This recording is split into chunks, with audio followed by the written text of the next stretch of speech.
The United Nations headquarters never truly slept. Even in the early hours of morning, when the city beyond the East River slowed and dimmed, the building remained alive, lit windows glowing like watchful eyes, footsteps echoing through polished corridors, voices lowered but urgent. Daniel Hayes learned this quickly. 3 weeks into his posting as a junior speech analyst for a permanent mission, he already felt smaller than he ever had before. Here, words carried weight capable of bending markets, shifting alliances, igniting conflicts, or quietly preventing them. Daniel stood inside Conference Room B, reviewing annotated drafts on his tablet. The emergency session scheduled for later that day had already rewritten itself 3 times. "Careful," a voice said behind him. "If you stare at that long enough, it starts staring back." Daniel turned. The man standing near the doorway wore a neutral expression that somehow felt deliberate. Tall, composed, dark hair brushed neatly aside.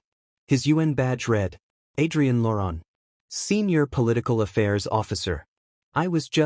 Daniel stopped himself. "You're not wrong." Adrian's lips curved faintly. "Nobody ever is in this building. They're just early." Daniel smiled despite himself. That was how it started. Not with sparks. Not with tension. Just recognition. They met again late that night. Daniel had volunteered to stay and assist with last-minute revisions.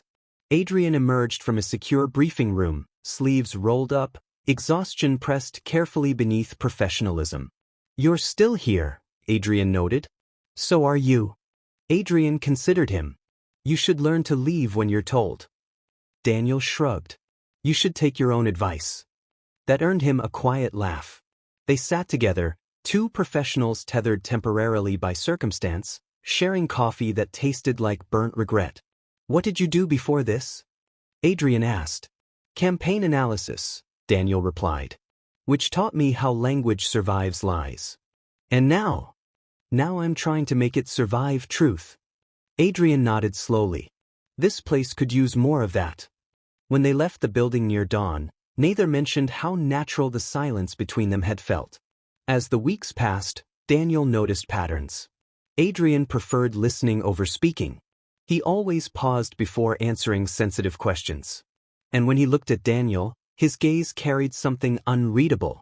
The UN was built on observation. So was caution. Their conversations became routine, hallway exchanges, late-night debriefs, quiet walks near the river after exhausting sessions. Never personal, never overt. Yet something lingered between them like a secret neither had dared to name. One evening, they stood in an empty conference room, city lights reflecting against glass walls. "Do you think," Daniel began, hesitating, "that diplomacy teaches people to hide too well?" Adrian took his time answering. "I think," he said, "it rewards silence." Daniel glanced at him. "And punishes honesty?" "Yes." Silence thickened. "You're careful," Daniel said. "So are you." "Not enough," Daniel admitted. Adrian's eyes darkened, not with disapproval, but concern. "Not here," he said gently.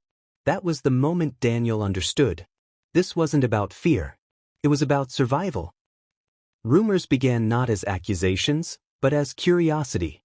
People noticed who walked out together, who stayed late, who spoke softly near windows. Daniel heard his name mentioned once, just once, in a tone he didn't like. That night, Adrian stopped him before he left. "We need distance," Adrian said quietly. Daniel's chest tightened. "Because of them?" "Because of you." Adrian's voice dropped. "This place doesn't forgive misinterpretation." "And what if I don't want forgiveness?" Daniel asked. Adrian looked away. "That's not a luxury you can afford yet." Distance came swiftly, professionally enforced, emotionally devastating, and devastatingly necessary. The emergency broke everything. A leaked internal assessment, a media firestorm, closed-door meetings that stretched into nights. Daniel was questioned. Adrian was watched. Their names never appeared together, but suspicion didn't need proof. Adrian found Daniel standing alone near the flags late one night. "I might be reassigned," Adrian said calmly. Daniel's voice cracked. "You're leaving." "Temporarily," Adrian replied. Quietly. You're deciding without me again, Daniel said. Adrian closed his eyes. I'm protecting you. No, Daniel whispered. You're protecting the institution. That hit harder than anger. They stood inches apart but felt worlds away. I never said it, Daniel said suddenly. And now I regret that more than anything. Adrian's breath stilled. Said what? That Daniel stopped himself. Words were dangerous here. Adrian reached out, hesitated, then let his hand fall. We were never allowed this, Adrian said quietly. But we had it anyway, Daniel replied. That was the night they almost crossed the line. Almost was worse than never. Adrian left before dawn. No farewell. Just an absence that echoed. Daniel stayed. The UN moved forward as it always did. But the silence felt louder than any chamber debate. Months later, Daniel was promoted. He stood where Adrian once had, confident, contained, invisible. Still, he felt unfinished. Then one evening, after a long session, Daniel stepped outside and saw a familiar figure near the river. No badge. No escort. Just Adrian. You shouldn't be here, Daniel said. Adrian smiled. I know. They walked together, this time without pretending. I left because I thought distance would make it easier, Adrian admitted. And? I was wrong. Daniel stopped. What do you want? Adrian turned fully toward him. Choice, he said. Not silence. Daniel breathed in slowly. Then choose, he said. Adrian did. No hiding. No retreat. Just truth. The kiss was gentle, not for secrecy, but for certainty. Epilogue. The United Nations remained unchanged. Flags still waved. Debates continued. History moved forward. But for Daniel and Adrian, something shifted quietly. Love did not need permission. Only courage. The United Nations did not react loudly to changes. It never had. When Adrian Laurent returned as part of a special interagency advisory team, his arrival passed through official memos and controlled briefings, nothing more.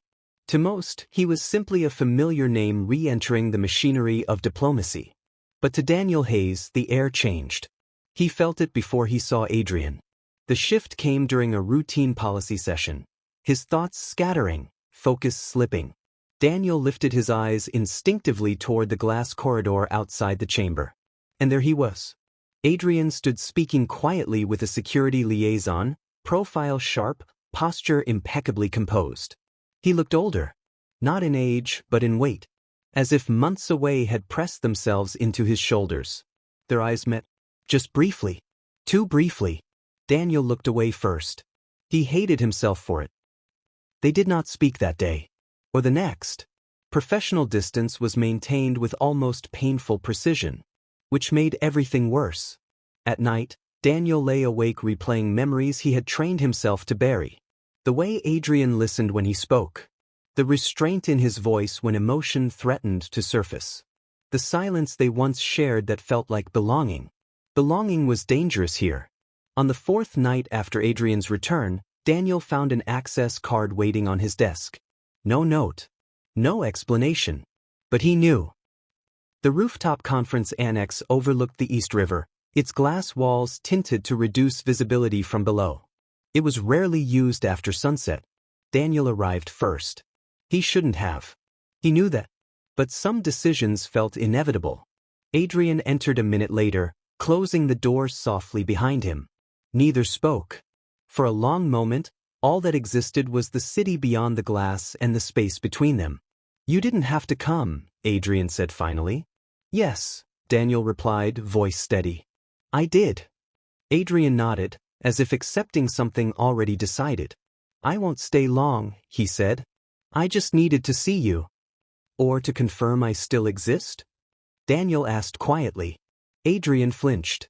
Daniel? You left without a word, Daniel continued. And I understood. I respected it. But don't pretend it didn't cost me.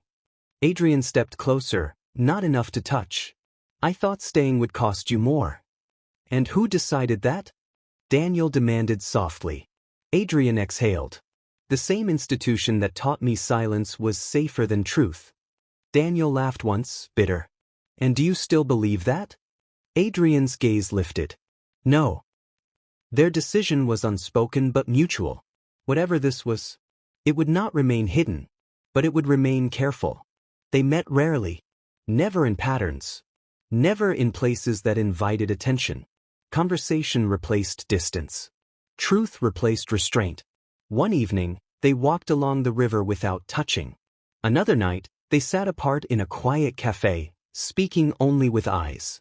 It was intimacy without scandal. Until it wasn't. The inquiry committee announced new ethics guidelines. Stricter oversight. Internal monitoring. Digital audits. Daniel read the memo twice before the meaning sank in. This was no coincidence. Someone had noticed something, even if they didn't yet know what. Adrian stopped him in the corridor hours later. "This is my fault," Adrian said. "I shouldn't have come back." Daniel shook his head. "Running didn't protect us before. It won't now." Adrian searched his face. "Are you saying you're willing to risk this?" Daniel answered without hesitation. "I already have." For the first time since they met, Adrian smiled without restraint. Pressure built silently. Meetings grew colder. Questions sharpened. Eyes lingered longer. Daniel was invited, summoned, to a private consultation with senior officials. Nothing explicit was said. Nothing needed to be. Professionalism became a test. Adrian requested reassignment, again, but was denied. That night, they met once more at the rooftop annex.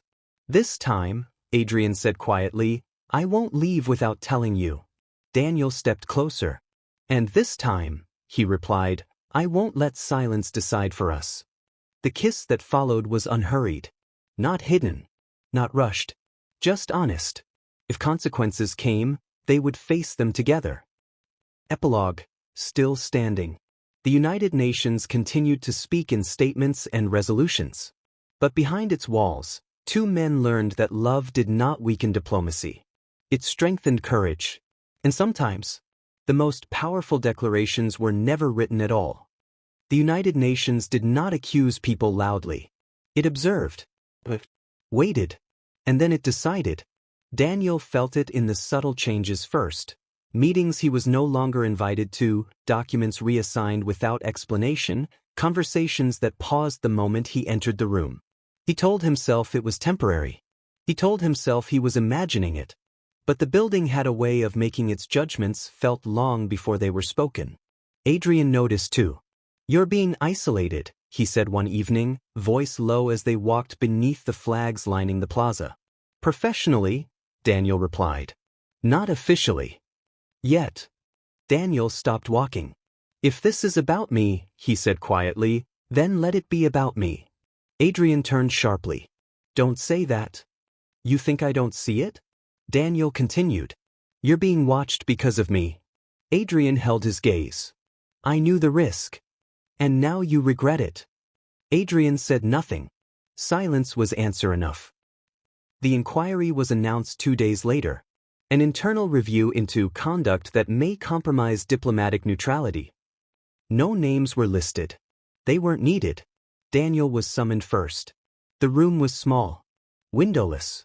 The questions were polite, surgical, designed to extract truth without ever asking for it directly. Are there any relationships that could be perceived as conflicts of interest? Have you engaged in conduct that might attract external scrutiny? Would you say your judgment has ever been influenced by personal attachment? Daniel answered carefully. But carefully was not the same as convincingly. When he left the room, he found Adrian waiting in the corridor. They did not speak. They didn't need to. The unspoken agreement shattered quietly. They stopped meeting, stopped writing, stopped existing in the same spaces. It was a mutual retreat, born not of loss of feeling but fear of consequences. Daniel returned to routine. He buried himself in work, in policy briefs and statements that spoke of peace while denying his own.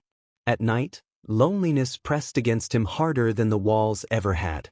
Adrian became distant, professional to the point of cruelty. His voice during meetings held no warmth, His gaze never lingered. It hurt worse than anger. Weeks passed. The months. Until the night Daniel found a sealed envelope waiting at his desk. Confidential. Reassignment notice. Adrian Laurent was being transferred. Immediately. Indefinitely. Daniel's hands trembled.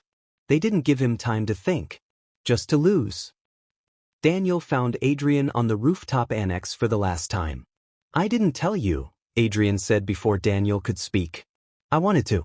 But I knew you'd try to stop me. You're leaving because of me, Daniel whispered. I'm leaving because of us. Daniel stepped closer. Then let me go too.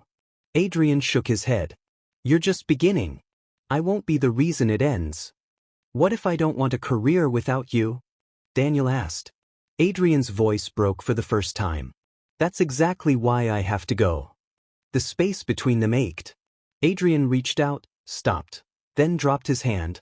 Some love stories, he said quietly, don't get to be lived openly. Daniel swallowed hard. Say it anyway. Adrian met his eyes. I loved you. Past tense. And that hurt more than anything else. Adrian left before sunrise. Daniel watched from behind glass as the car disappeared into the city. No farewell kiss. No promise. Just memory. The inquiry concluded weeks later. No wrongdoing was found. No apology offered. Daniel was promoted again, praised for professionalism under pressure. But something vital was gone. He walked the same corridors, passed the same conference rooms, stood beneath the same flags, and felt nothing. Years later, Daniel would still pause near the East River some evenings, half expecting to see a familiar silhouette. He never did. Love, he learned, could survive distance, but not always timing. And some truths were too expensive to speak aloud. Final epilogue. What history never records. The United Nations recorded votes, statements, treaties. It never recorded sacrifice. Never documented the cost of choosing restraint over happiness. Daniel remained. Adrian disappeared into anonymity. And somewhere between diplomacy and silence, a love that could have changed everything was reduced to memory. Broken heart ending note for viewers. Sometimes, love doesn't fail because it isn't strong enough, but because the world demands too much silence.